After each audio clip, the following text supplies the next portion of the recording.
전능하신 하나님 말씀 낭송 리더 일꾼의 직책.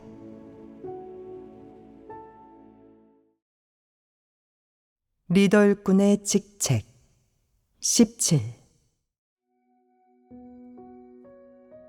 사람은 본분을 이행하는 과정에서 자주 소극적이고 패역한 내적 상태가 생기는데, 만약 진리를 구해 진리 원칙으로 대하고 해결한다면 소극적인 정서는 원망이나 반발심, 반항, 저항, 심지어 모독으로 변하지 않는다.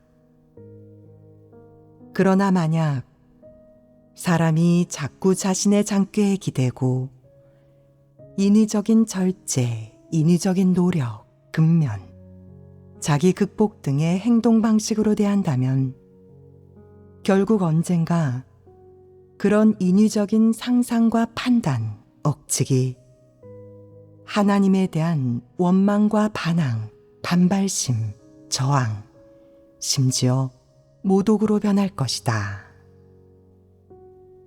사람이 이런 소극적인 정서에 빠지면 불복과 불만, 하나님에 대한 원망 등의 정서나 생각이 생겨나기 쉽다. 이런 생각이 사람 안에서 오랫동안 쌓여 있는데도 계속 진리를 구하지도 진리로 해결하지도 않는다면 사람의 불복과 불만, 원망은 반항으로 변할 것이다.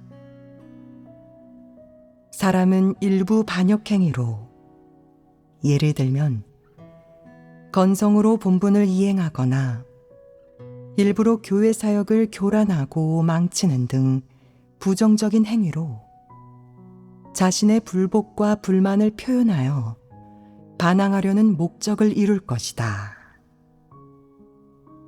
어떤 사람은 다른 사람의 본분 이행을 망치고 교란하는데 그건 이런 뜻이다. 내가 본분을 이행하지 못하거나 본분을 이행해도 하나님께서 나를 축복하시지 않는다면 당신들도 제대로 이행하지 못하게 만들 거야. 그러면서 교란하기 시작하는데, 말로 교란하는 사람도 있고 일부 행위로 교란하는 사람도 있다. 행위로 교란하는 사람은 어떤 일을 저지르겠느냐? 예를 들어 일부러 다른 사람의 컴퓨터에 저장된 파일을 삭제하여 그 사람의 본분 이행 성과에 영향을 끼치거나 고의로 남들이 온라인에서 예배드리는 것을 교란한다. 이는 마귀 사탄이 사람을 교란하는 행위다. 사람들은 다들 이해하지 못한다. 나이도 꽤 많은 사람이 어떻게 그런 짓을 벌일 수 있지? 10살짜리 어린애도 아닌데 어떻게 그런 못된 장난을 칠 수 있지? 실제로는 30, 40대나 50, 60대도 마찬가지로 그런 일을 저지를 수 있다.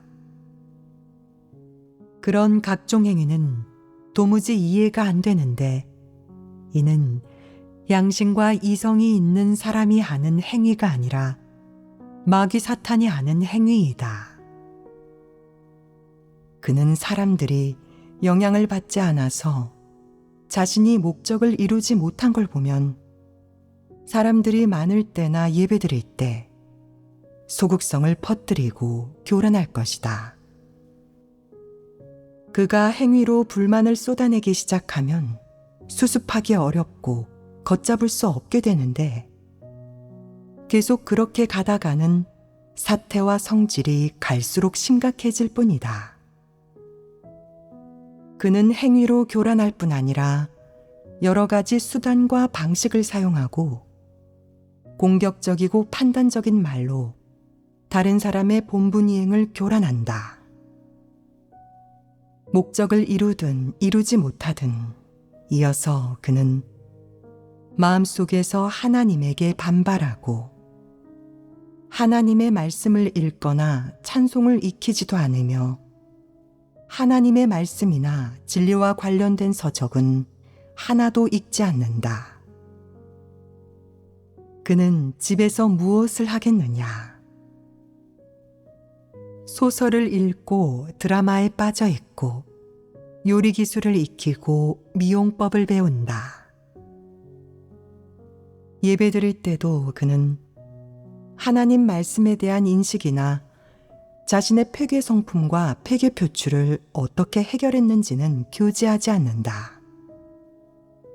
다른 사람이 교제할 때는 일부러 말을 가로채기도 하고 말을 끊거나 고의로 화제를 돌리는 등 무너뜨리거나 교란하는 말만 한다. 왜 그는 그렇게 할 수 있겠느냐? 그 이유는 그가 자신은 구원받을 희망이 없다고 생각하기 때문이다. 그는 자포자기하여 자신이 교회에서 제명되거나 출교되기 전에 함께할 사람을 몇 명 찾고 자신이 복을 받지 못하면 다른 사람도 복을 받지 못하게 한다. 그는 왜 이렇게 생각하겠느냐? 그는 그가 믿는 하나님이 그가 처음에 상상했던 하나님과 다르다고 생각한다. 하나님이 그가 상상한 것처럼 그렇게 사람을 사랑하지도 않고 그렇게 공의롭지도 않으며 더욱이 그가 상상했던 것처럼 그렇게 사람에게 진심을 가지고 있지도 않다고.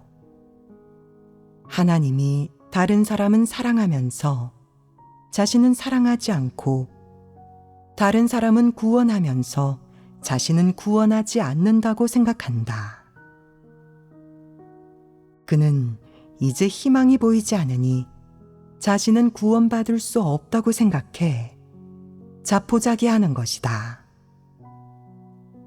이게 아직 다가 아니다. 그는 자신에게 희망이 없으면 다른 사람에게도 똑같이 희망이 없다는 것을 보여주고 다들 하나님을 믿지 않고 물러나도록 하려고 한다. 그는 그래야 만족한다. 그가 그렇게 하는 목적은 바로 이런 것이다. 나도 천국의 복을 받지 못하니 당신들은 꿈도 꾸지 마. 이건 뭐하는 인간이냐? 마귀가 아니냐?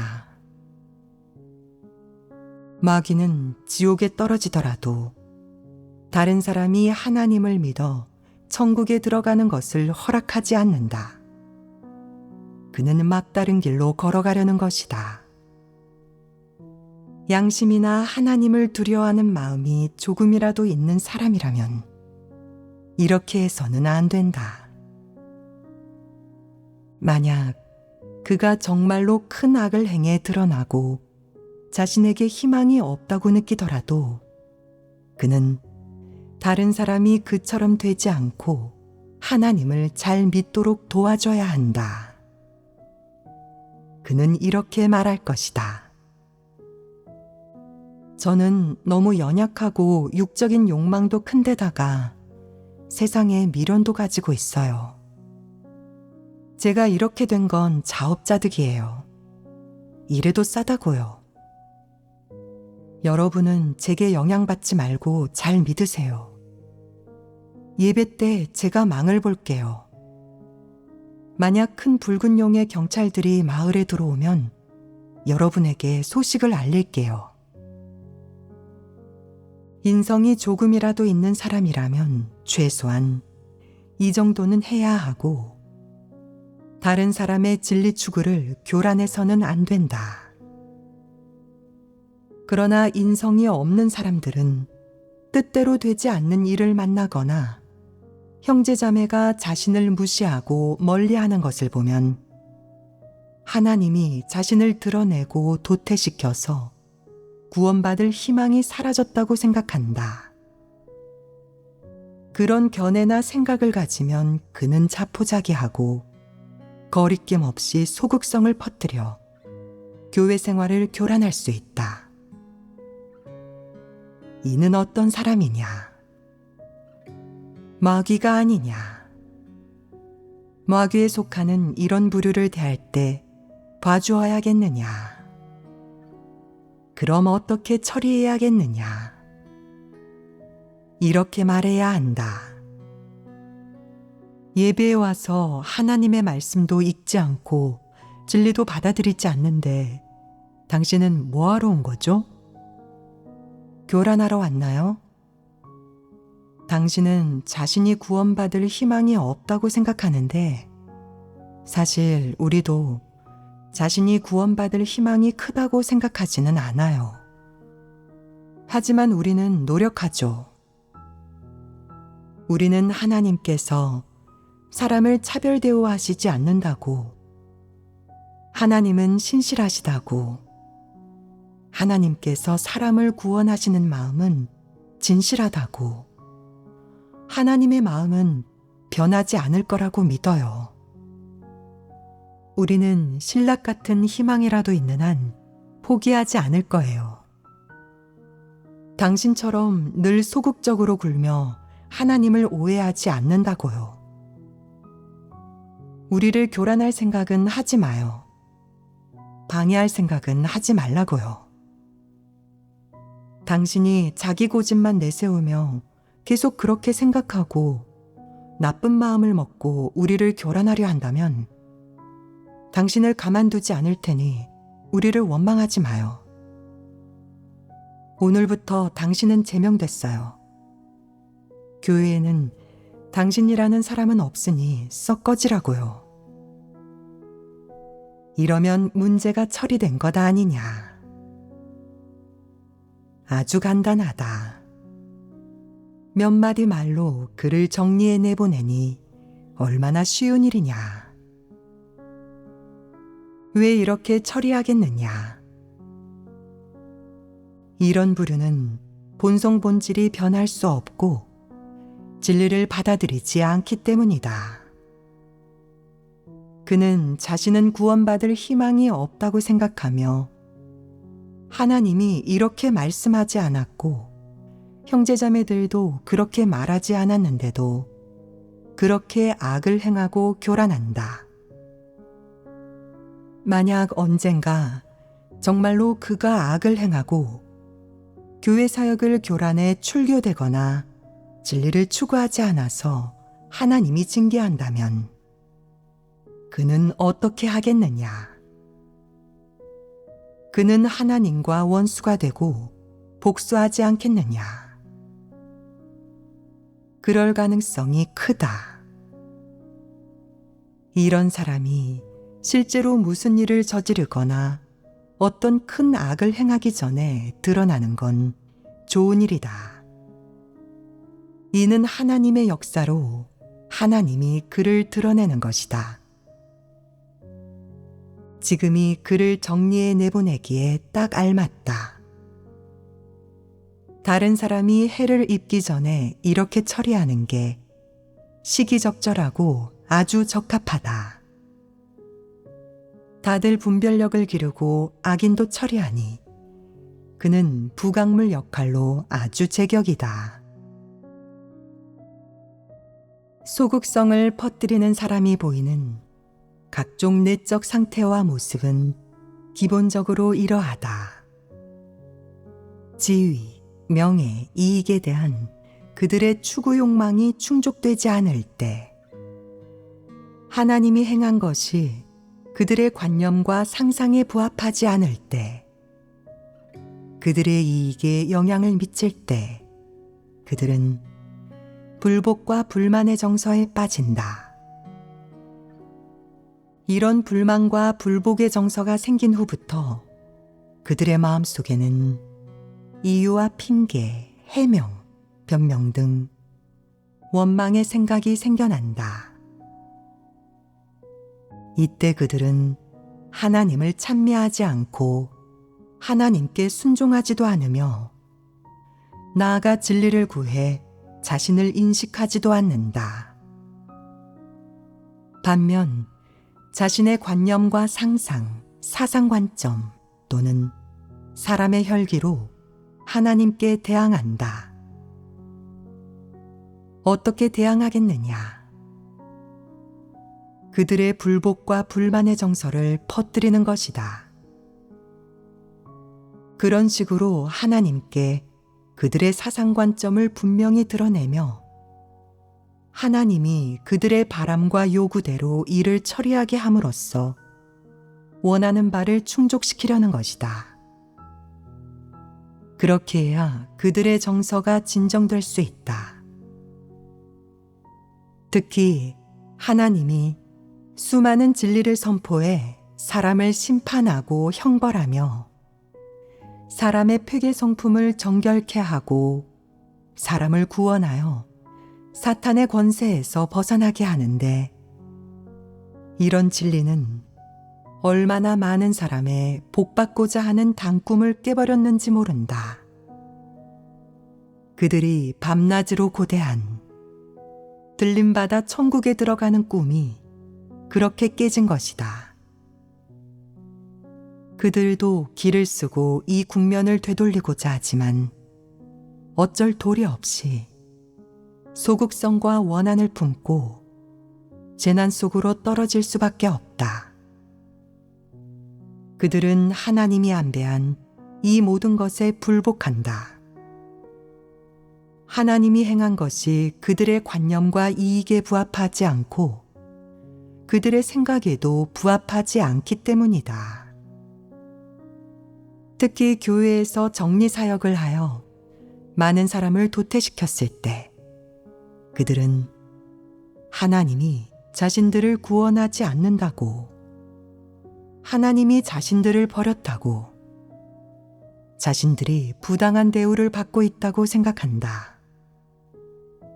그래서 그들은 연합하여 반항하려고 하며 하나님이 진리임을 부정하고 하나님의 신분과 본질을 부정하고 하나님의 공의 성품을 부정하려 한다. 물론 하나님이 만물을 주재한다는 이 사실도 부정하려 한다. 어떤 식으로 부정하겠느냐? 반항하고 반발하는 것이다. 하나님이 행한 것이 내 관념에 부합하지 않으니 난 순종하지 않을 거고 당신이 진리라고 생각하지 않아. 나는 당신과 대들 것이고 교회에서 사람들 사이에서 이 일에 대해 퍼뜨릴 거라고. 나는 생각한 걸 그대로 말할 거야. 어떤 결과가 생길지는 상관없어. 표현의 자유가 있으니까 당신은 내 입을 막을 수 없어. 나는 말할 거야. 그렇다고 당신이 뭘 어쩔 수 있겠어? 라는 뜻이다. 그는 기어이 자신의 그런 그릇된 사상관점을 퍼뜨리려 한다. 이것이 인식을 말하는 것이겠느냐? 진리를 교제하는 것이겠느냐? 절대 아니다. 이는 소극성을 퍼뜨리고 사설과 궤변을 퍼뜨리는 것이다. 이는 자신의 폐괴를 인식하고 폭로하는 것이 아니고 자신이 행한 진리에 맞지 않는 부분을 폭로하는 것이 아니며 자신이 저지른 잘못을 폭로하는 것도 아니다. 반면 자신의 잘못을 애써 해명하고 변명함으로써 자신이 옳다는 것을 증명하는 것이며 이와 동시에 그릇된 정서를 만들고 부정적이고 치우친 관점과 강병과 사설을 퍼뜨리려는 것이다. 이런 행동이 교회의 하나님 선민에게 가져다 주는 것은 미혹과 교란이다. 심지어 몇몇 사람들을 소극적인 상태, 혼탁한 상태에 빠지게 한다. 이는 전부 사람이 소극성을 퍼뜨려서 초래되는 부정적인 영향과 교란이다. 따라서 소극성을 퍼뜨리는 사람들과 그들의 언행은 모두 제재되어야 하지 용인되거나 허락되어서는 안 된다. 교회는 마땅히 이런 사람들을 대할 적절한 처리 방식과 원칙을 가지고 있어야 한다. 한편으로 형제자매는 이런 사람과 그들의 소극적인 말을 분별할 줄 알아야 하고, 다른 한편으로 교회는 하나님 선민들이 분별력을 갖추고 나면 진리 원칙을 근거로 즉시 그런 사람들을 제명하거나 출교시켜 더 많은 사람이 영향받거나 교란당하지 않도록 해야 한다. 소극성을 퍼뜨리는 것에 관한 여러 방면의 일은 여기까지 교제하겠다. 3. 소극성을 해결하는 원칙과 길. 사람은 사탄의 본성을 지니고 있으며 사탄의 성품으로 살기에 소극적인 내적 상태에 빠지는 것을 피하기 아주 어렵다. 특히 진리를 깨닫기 전에는 수시로 소극적이 된다. 사람은 누구나 소극적이 될 때가 있다. 누구는 그럴 때가 많고, 누구는 그럴 때가 적으며, 누구는 오랫동안 소극적이고, 누구는 잠깐 소극적이다. 사람의 분량이 다르듯 소극적인 내적 상태도 다르다. 분량이 큰 자는 시련을 마주해야 조금 소극적이 된다. 분량이 작은 자는 아직 진리를 깨닫지 못했기에 남이 관념을 좀 퍼뜨리거나 터무니없는 말을 하더라도 분별할 줄 모르고 교란당하거나 영향을 받으며 소극적으로 변할 수도 있다. 어떤 문제가 발생하든 설사 그게 언급할 가치조차 없는 사소한 일이라도 그는 소극적인 상태에 빠질 수 있다. 그렇다면 어떻게 해야 수시로 소극적이 되는 그런 문제를 해결할 수 있겠느냐? 사람이 진리를 구할 줄 모르고 하나님 말씀을 먹고 마실 줄 모르며 하나님께 기도할 줄 모른다면 아주 곤란해진다. 그러면 형제자매들이 붙들어주고 도와주는 것에만 의존할 수밖에 없다. 만약 도와줄 사람이 없거나 그가 도움을 받아들이지도 않는다면 일어나지 못할 정도로 소극적이 될 수 있고, 심각할 경우 하나님을 믿지 않게 될 수도 있다. 보아라. 사람이 늘 관념을 갖고 쉽게 소극적으로 변하는 것은 매우 위험한 일이다. 아무리 진리를 교제해도 받아들이지 않으며 늘 자신의 관념과 상상이 옳다고 생각하는 사람은 아주 골칫거리이다. 하지만 아무리 소극적이 되어도 너는 내게 관념이 있다고 해서 그것이 진리에 부합한다는 의미가 아니라 내 이해에 문제가 있는 것임을 마음속으로 알아야 한다. 만약 내게 이성이 조금이라도 있다면 관념을 퍼뜨리지 말아야 할 것이다. 이는 사람이라면 최소한 지켜야 한다. 하나님에 대한 경외심이 조금이라도 있고 자신이 하나님을 따르는 사람임을 인정한다면 너는 마땅히 진리를 구해 자신의 관념을 해결하고 진리에 순종해야지 교란하고 방해하는 일을 해서는 안 된다. 만약 이것을 지키지 못하고 기어이 관념을 퍼뜨린다면 너는 이성을 잃은 것이다. 이는 정신에 문제가 있고 귀신이 들린 것으로 스스로 주체가 되지 못한다. 마귀에게 지배받으면 그렇게 말하고 퍼뜨릴 수밖에 없는데 그것은 악령이 하는 짓이니 어쩔 수 없다. 만약 내게 조금이라도 양심과 이성이 있다면 이 한 가지는 지켜야 한다. 즉, 관념을 퍼뜨리지 말고 형제자매들을 교란하지 말아야 한다는 것이다. 설령 소극적이 되었다고 해도 형제자매들에게 해가 되는 일을 해서는 안 되며 자신의 본분을 제대로 이행하고 자신이 해야 할 일을 제대로 하며 가슴에 손을 얹고 부끄러움이 없어야 한다. 이는 사람으로서 살아가기 위한 최소한의 기준이다. 때때로 소극적이 된다고 할지라도 선을 넘는 일을 저지르지 않았다면 하나님도 내 소극성을 따지지는 않을 것이다. 내가 양심과 이성을 갖추고 하나님께 기도하며 의지하고 진리를 구할 수 있다면 언젠가 진리를 깨달아 바뀔 수 있을 것이다.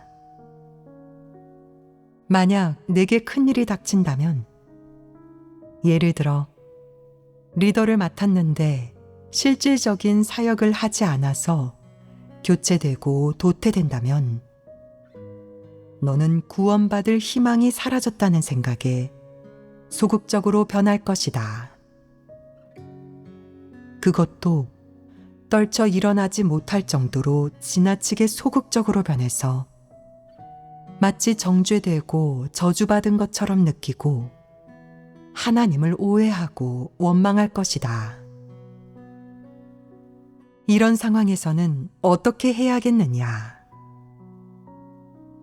이런 문제는 해결하기 아주 쉽다. 진리를 깨달은 사람들을 찾아 교제하고 구하면서 마음속 말을 하면 된다.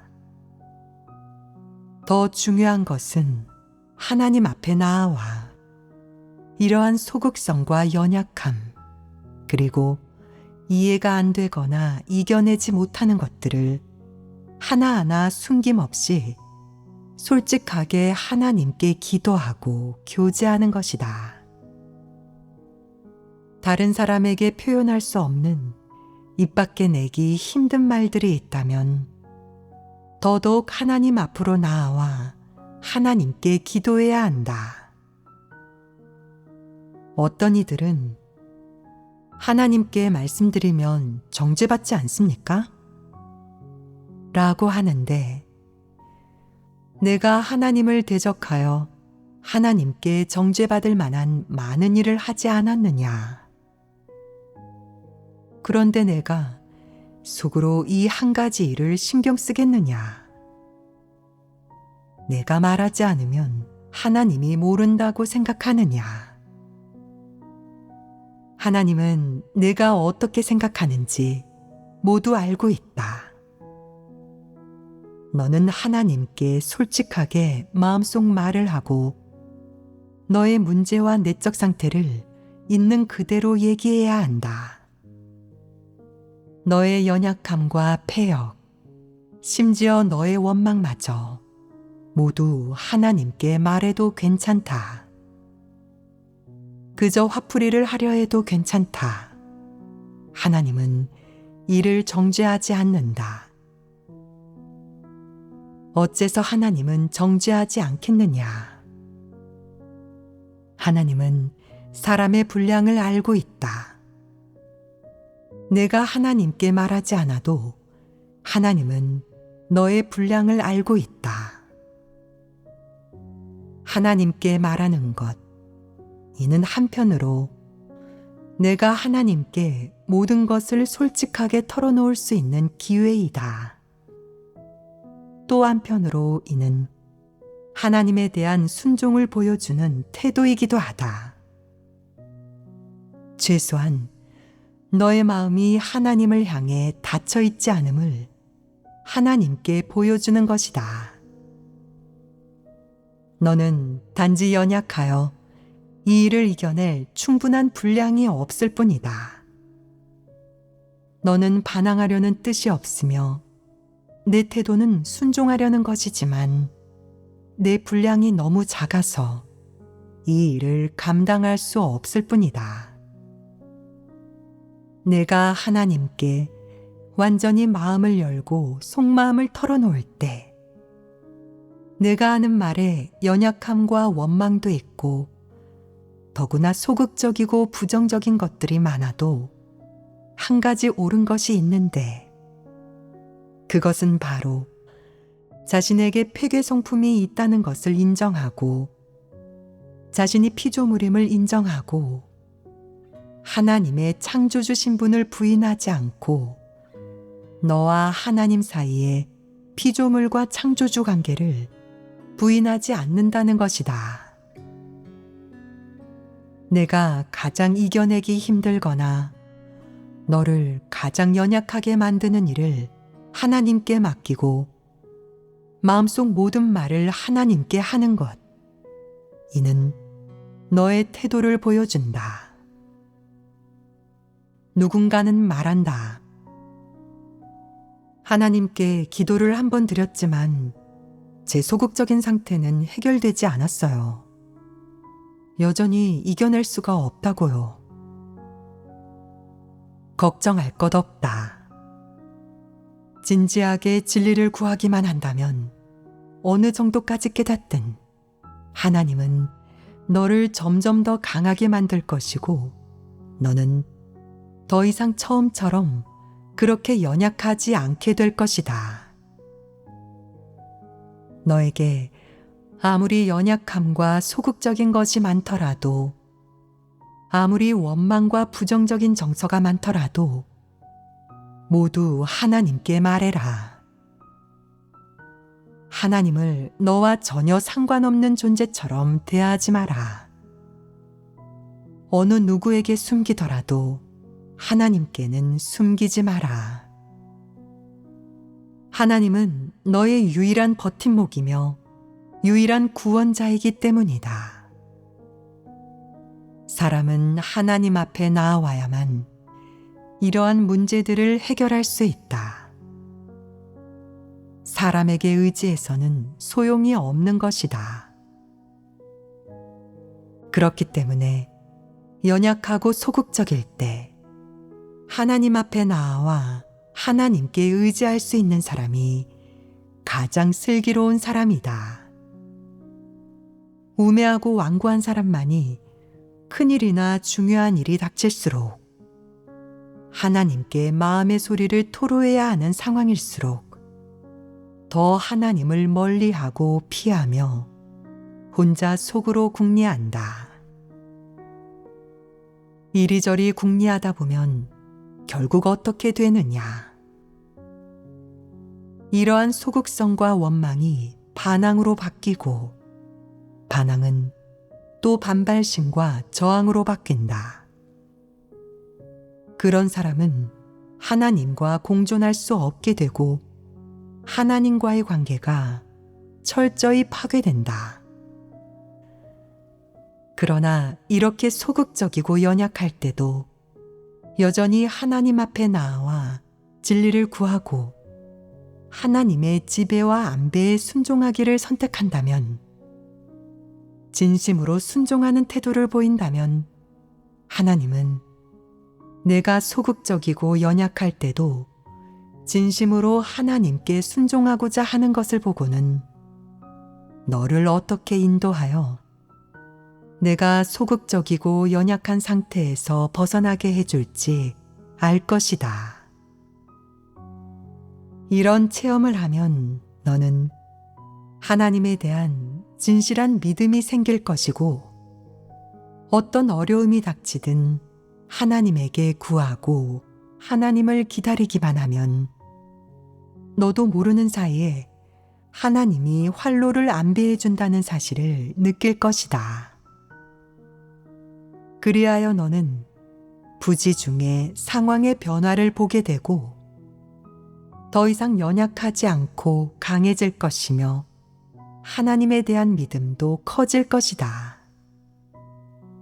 내가 이런 일들을 돌이켜보면 그 당시 너의 연약함이 어찌 그리 유치했나 하고 생각할 것이다. 사실 사람은 이렇게 유치하다. 하나님이 붙들어주지 않는다면 사람은 영원히 유치하고 우매한 상태에서 성숙해질 수 없다. 이런 일들을 겪는 과정에서만 조금씩 하나님의 주제를 받아들이고 순종하며 적극적이고 주동적으로 이러한 사실을 직면하고 원칙과 하나님의 뜻을 구하며 더 이상 하나님을 피하거나 멀리하거나 거역하지 않고 점점 더 순종하며 폐역은 점점 더 줄어들고 하나님과 점점 더 가까워지며 하나님께 점점 더 순종할 수 있게 된다. 이렇게 체험하면 생명이 조금씩 성장하고 성숙해지며 완전히 성인의 분량으로 자라게 된다. 소극적인 내적 상태를 어떻게 대하고 해결해야겠느냐? 소극적인 것을 두려워할 필요는 없다. 핵심은 이성을 갖는 것이다. 늘 소극적으로 지낸다면 어리석은 짓을 저지르기 쉽지 않겠느냐.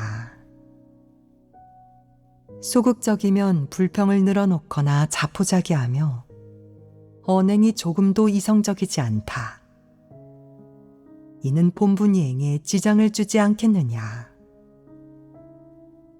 만약 자포자기하고 소극적이고 이를 게을리한다면 그건 하나님을 배반하는 것 아니겠느냐. 사람이 심각하게 소극적인 상태에 빠지면 마치 정신병에 걸린 것 같고 귀신 들린 자와 비슷한데 이성이 없는 것이다. 이럴 때 진리를 구해 해결하지 않으면 정말 위험하다. 사람이 소극적일 때 하나님을 경외하는 마음이 전혀 없으면 이성을 잃기 쉽고 여기저기에서 자신의 소극성과 불만, 관념을 떠벌리고 퍼뜨리게 된다. 이러면 일부러 하나님을 대적하는 것이다. 이는 교회 사역을 방해하고 교란하기가 매우 쉬우며 그 결과는 생각만 해도 끔찍하다. 그런 사람은 하나님에게 버림받을 가능성이 크다. 반면 사람이 소극적일 때 진리를 구하고 하나님을 경외하는 마음을 품으며 소극적인 말을 하지 않는다면 자신의 소극성과 관념을 퍼뜨리지 않고 하나님에 대한 믿음도 변하지 않으며 하나님에게 순종하는 태도를 보인다면 이런 사람은 소극적인 상태에서 쉽게 벗어날 수 있다. 누구든 소극적이 될 때가 있다. 단지 그 정도와 기간이 다르고 소극적으로 변하는 원인도 서로 다를 뿐이다. 어떤 사람은 일반적인 상황에서는 소극적이 되지 않고 실패와 좌절이 닥쳐야 소극적으로 변한다. 반면 어떤 사람은 작은 일 하나 때문에 소극적으로 변하고 심지어는 다른 사람의 말 한마디로 체면이 깎였다고 생각해서 소극적이 되기도 한다. 또 어떤 사람은 조금만 마음대로 되지 않는 일이 생겨도 소극적이 된다. 이런 사람이 삶을 알겠느냐? 식견이 있겠느냐? 정상인의 마음과 도량이 있겠느냐? 그렇지 않다. 어떤 상황에서든 사람이 폐괴성품으로 살아가는 한 언제라도 소극적인 상태에 빠질 수 있다.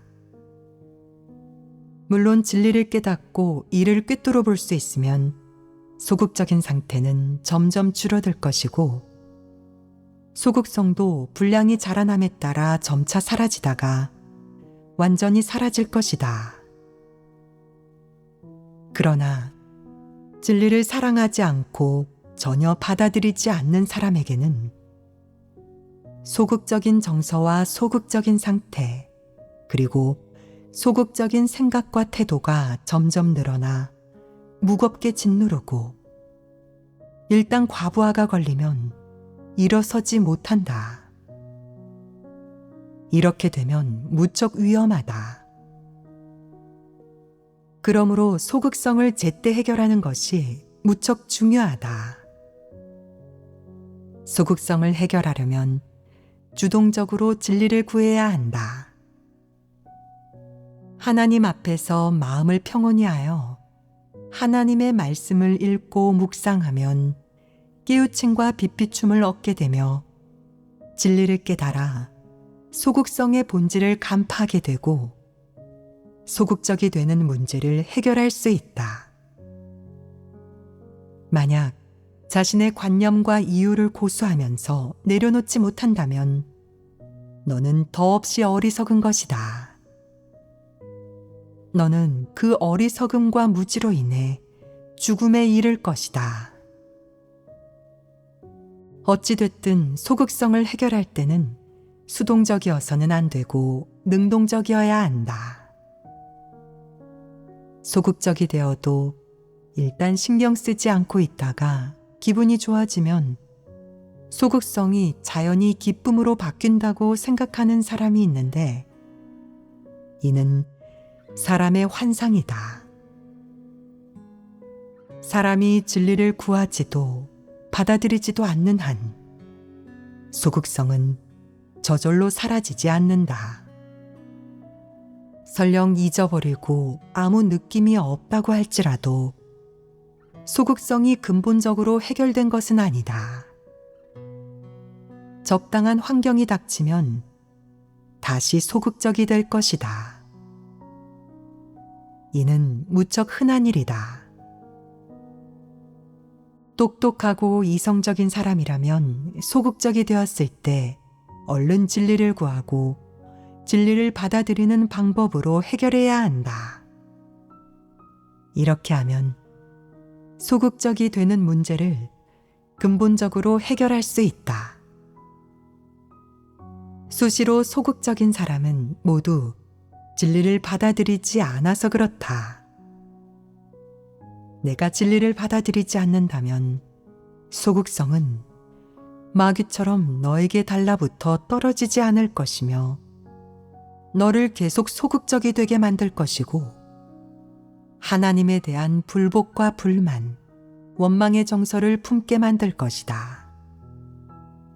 그러다가 하나님과 대립하고 하나님께 반항하고 대들게 되면 너는 끝에 이른 것이고 너의 추한 몰골도 드러나게 될 것이다. 사람들이 너를 폭로하고 해부하고 규정하기 시작하며 너는 냉혹한 현실을 마주하게 되자 그제야 눈물을 흘리게 된다. 그때 너는 주저앉아 가슴을 치기 시작할 것이다. 너는 그저 하나님의 징벌을 기다려라. 소극성은 사람을 연약하게 할 뿐만 아니라 사람이 하나님을 원망하고 판단하고 부정하게 하며 심지어는 직접 하나님께 대항하고 대들게 한다. 그러므로 소극성을 해결할 때 시기를 놓쳐서 하나님을 모독하는 말을 하고 하나님의 성품을 거스르게 되면 그 결과는 무척 심각해진다. 어떤 일, 어떤 말 한마디, 혹은 어떤 사상 관점으로 인해 소극적이 되고 원망하는 마음이 생길 수 있다면 이는 내가 그 일에 대해 치우친 인식, 관념, 상상을 갖고 있고 그 일에 있어 너의 관점은 분명 진리에 부합되지 않음을 증명한다.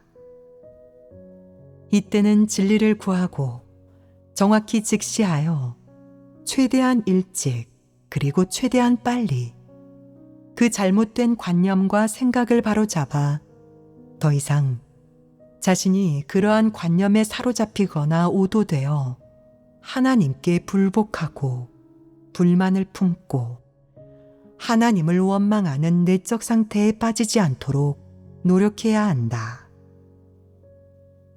소극성을 제때 해결하고 철저하게 해결하는 것이 매우 중요하다. 물론 소극성을 해결하는 가장 좋은 방식은 바로 진리를 구하고 하나님의 말씀을 많이 읽으며 하나님 앞에 나아와 하나님의 깨우침을 구하는 것이다. 때로는 너의 사상 관점을 하루아침에 바로잡지 못할 수도 있지만 최소한 자신이 틀리고 자신의 생각이 치우쳤음을 알아야 한다. 이러면 최소한 이러한 그릇된 사상 관점이 본분을 이행하는 너의 충성심에 영향을 주지 못하고 너와 하나님의 관계에 영향을 미치지 못하고 내가 하나님 앞으로 나와 하나님께 속마음을 털어놓고 기도하는 것에 영향을 주지 못하는 효과를 얻는다. 최소한 이러한 효과를 달성해야 한다. 너는 소극적인 상태에 빠져 불복과 불만의 마음을 갖고 하나님을 원망할 때도 진리를 구해 해결하려고 하지 않으면서 하나님과의 관계가 더없이 정상적이라고 생각하지만 사실 내 마음은 이미 하나님에게서 멀어져 있다. 하나님의 말씀도 읽으려고 하지 않고 기도도 하려고 하지 않으니 문제가 심각한 것 아니겠느냐.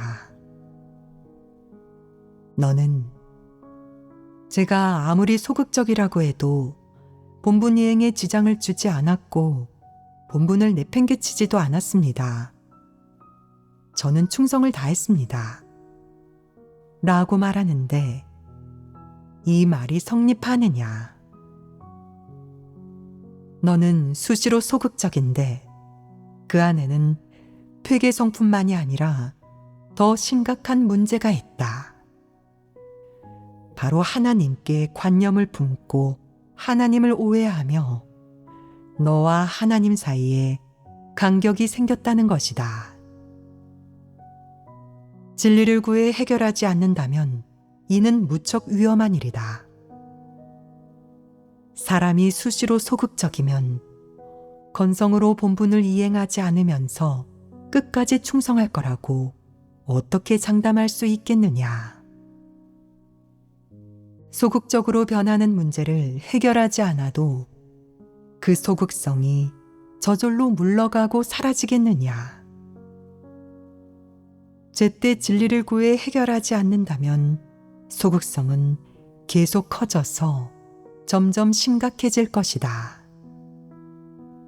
그것은 점점 더 나쁜 결과를 초래할 뿐 절대 긍정적인 방향으로 바뀌지 않는다. 그저 나쁜 방향으로 발전해 나갈 뿐이다. 그러므로 소극적이 될 때는 한시바삐 진리를 구해 해결해야 한다. 그래야 본분을 제대로 이행할 수 있다.